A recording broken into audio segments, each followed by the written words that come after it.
দিন দিন ঠাকুরের গলার আওয়াজ ক্ষীণ হচ্ছে, দিন দিন ভাঙছে।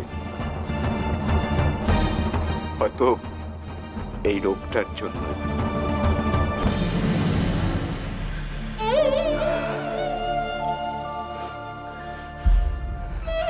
রাখাল, শরৎ, আমাদের সামনে এখন অনেক কাজ।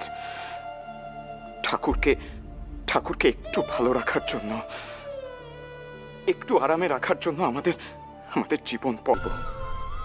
কিন্তু তবু সত্যিটা কাউকে জানাতে দেব না।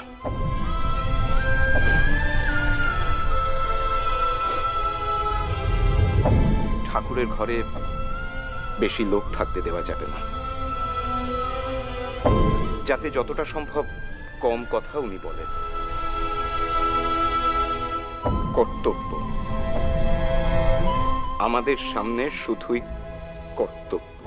আমরা প্রাণ দিয়ে কর্তব্য পালন করব নরেন।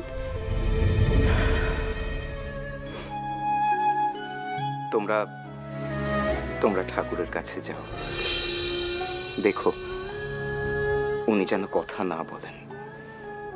আমি আসছি।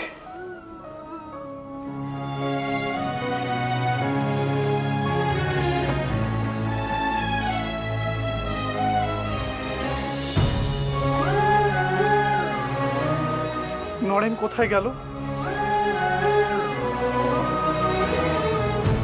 সম্ভবত নহবতের ঘরে মায়ের কাছে।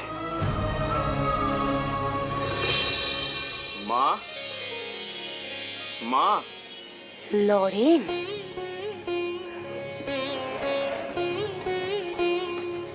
তুই এইছিস বাপ? प्रकृतिं परमां दयां वरदां नररूपधरा ওঠ বাবা, जनतापहरा ওঠ। शरणागत सेवकतोषकरीं प्रणमामि परां जननी। হ্যাঁ রে লরেন, এ তোর কেমন ধারা ধরন রে বাপ?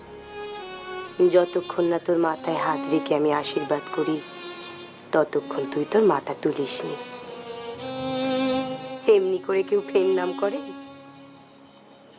নরেন করে, এবং তাই করবেও। আচ্ছা বেশ, তাই করিস। হ্যাঁ রে বাপ, তুই ঠাকুরে কেমন দেখছিস রে? এই এতদিন হয়ে গেল, কই গলাটা তো এখনো সারল নিতে না।